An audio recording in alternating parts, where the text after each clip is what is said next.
You think you know why you do the things you do. You think you know what you value, what you believe, what kind of person you are. You are almost certainly wrong, not in a small way, not in a way that barely matters. Wrong in a way that has been demonstrated repeatedly in controlled scientific conditions across decades of research. Wrong in a way that should fundamentally change how much you trust the story you tell about yourself. This is the story of the experiment that proved it. In 1974, psychologists Amos Tversky and Daniel Kahneman published a paper that quietly changed everything. They were studying how people make decisions under uncertainty, and what they found was not that people are occasionally irrational. What they found was that human judgment follows predictable, systematic errors that operate completely outside conscious awareness. You don't just make mistakes. Your brain makes the same category of mistake every time in ways you cannot feel happening. One of the most famous demonstrations is called the anchoring effect. In one version of the study, participants were asked to spin a wheel that landed on either 10 or 65. They knew the wheel was random. Then they were asked, what percentage of African countries are in the United Nations?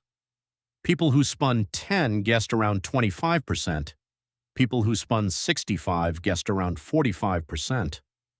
A meaningless random number had pulled their judgment in its direction, and not one of them felt it happening. But the experiment that cuts deepest is one you may not have heard of. In 1977, psychologists Richard Nisbett and Timothy Wilson published a study called Telling More Than We Can Know. They had shoppers evaluate 4 identical pairs of stockings laid out on a table. 4 pairs, identical. Same fabric, same quality, same everything. The shoppers evaluated them and chose a favorite, and there was a clear winner. The pair on the far right was chosen 4 times more often than the pair on the far left. Here is what Nisbett and Wilson did next. They asked shoppers why they chose the pair they did. Every single person gave a confident, detailed reason: the texture, the feel, the quality of the stitching. No one said anything about position, and when the researchers told them that position on the table might have influenced the choice, shoppers rejected the idea completely. They were certain. They had reasons, good ones, logical ones. None of those reasons were real. The choice was driven entirely by a position effect the brain had registered and acted on without ever informing the conscious mind. The explanation came after.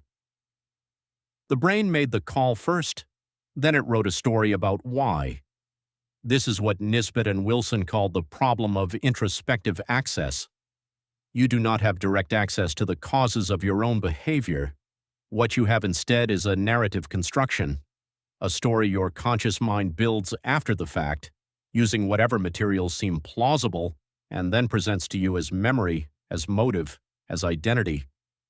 Neuroscientist Michael Gazzaniga spent decades studying patients whose left and right brain hemispheres had been surgically separated.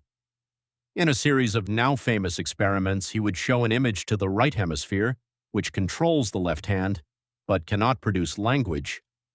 The patient would perform an action with their left hand. Then Gazzaniga would ask the left hemisphere, the one with language, why they did it.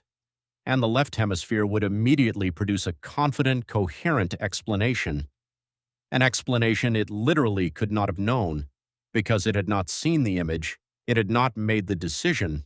It simply invented a reason fluently and without hesitation and believed it. Gazzaniga called this system the interpreter. The brain has a module whose entire function is to generate explanations for things it did not cause and did not witness.